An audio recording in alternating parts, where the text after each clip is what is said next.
Hei, kalian sudah datang? Pertanyaan seorang wanita menyeda acara makan siang Lucy dan Laura. Mereka berdua langsung berdiri dari duduknya untuk menyambut tuan rumah. Duduklah, kalian santai saja, anggap saja rumah kalian sendiri, ucap Kim dengan tersenyum. Terima kasih Nona, dan maaf kami tidak menunggu Anda untuk makan siang karena kami sudah kelaparan, jawab Lucy dengan cengengesan.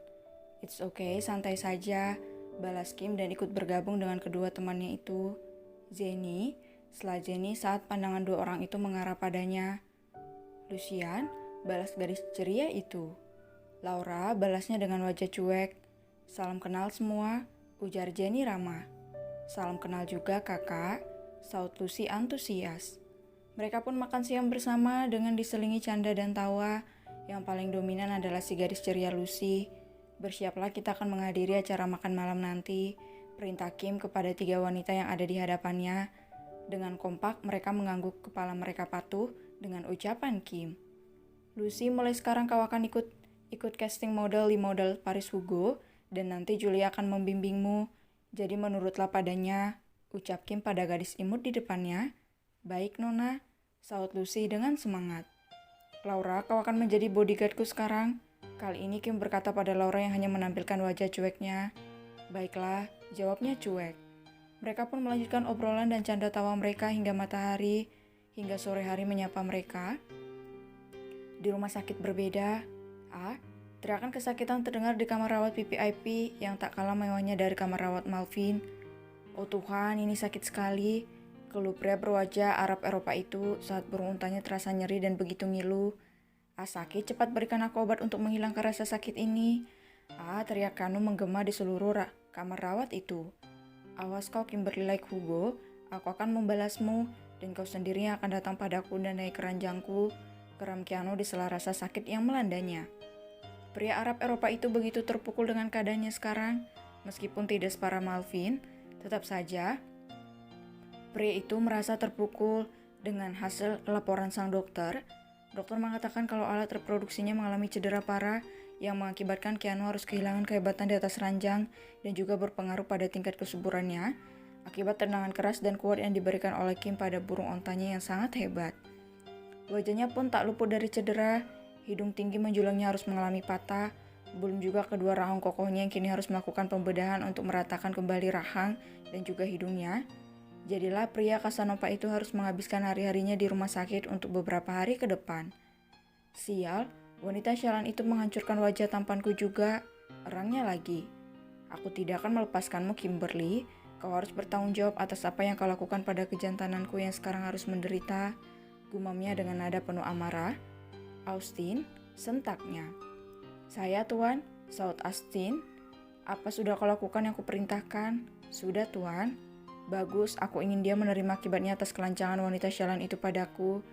Aku pastikan wanita itu sendiri yang akan datang padaku dan memohon di hadapanku. Gumam pria itu dengan tatapan menerawang tajam ke depan. Cari tahu semua tentang wanita itu.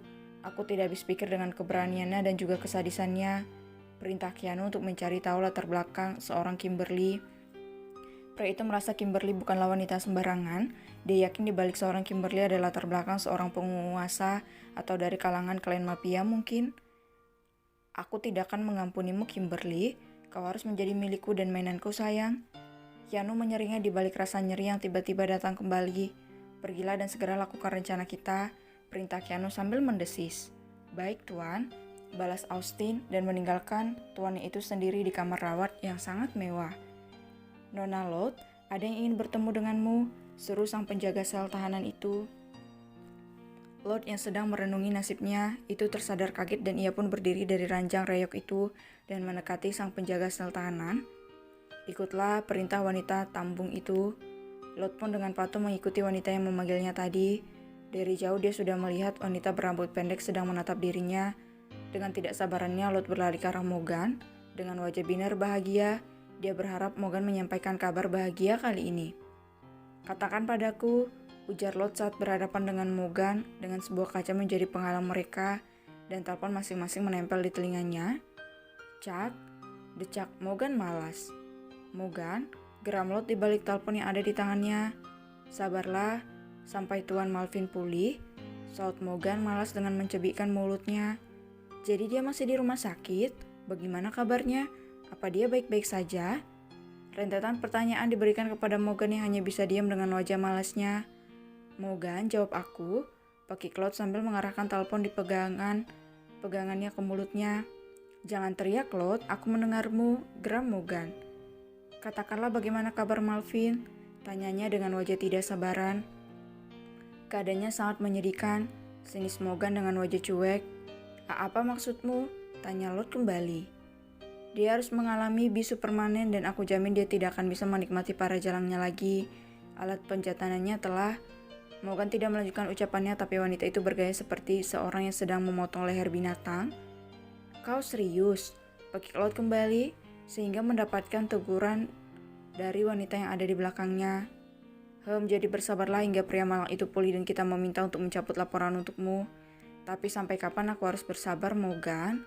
Aku sudah tidak tahan dengan keadaan sel itu yang begitu bau dan kotor, dan kau lihat kulitku jadi merah-merah karena gigitan nyamuk, dan lihatlah wajahku berubah mengerikan," protes wanita itu yang kini wajahnya ditumbuhi bintik-bintik merah yang lumayan banyak. "Tunggulah sebentar lagi dan aku harap Tuan Malvin mau membebaskanmu." "Kenapa kau bicara seperti itu?" hardik Lord yang tidak terima dengan ucapan Morgan. "Entahlah," jawab Morgan sambil mengangkat bahunya. "Semoga saja kau memberi kabar gembira buat Tuan Malvin." "Apa maksudmu?" "Siapa tahu kau memberi kabar tentang kehamilanmu mungkin," saut Morgan asal. "Hamil?" Lord membeo. "Apa kalau aku hamil Malvin akan membebaskanku?" tanya Lord penuh harap. "Tentu saja bukankah dia sangat mengharapkan seorang anak selama ini, dan lagi tidak akan pernah punya anak dengan keadaan pejantanannya sudah mati," kekeh Morgan. "Kasihan sekali dia tidak akan pernah bisa menikmati goyangan para jalangnya," sarkas Morgan.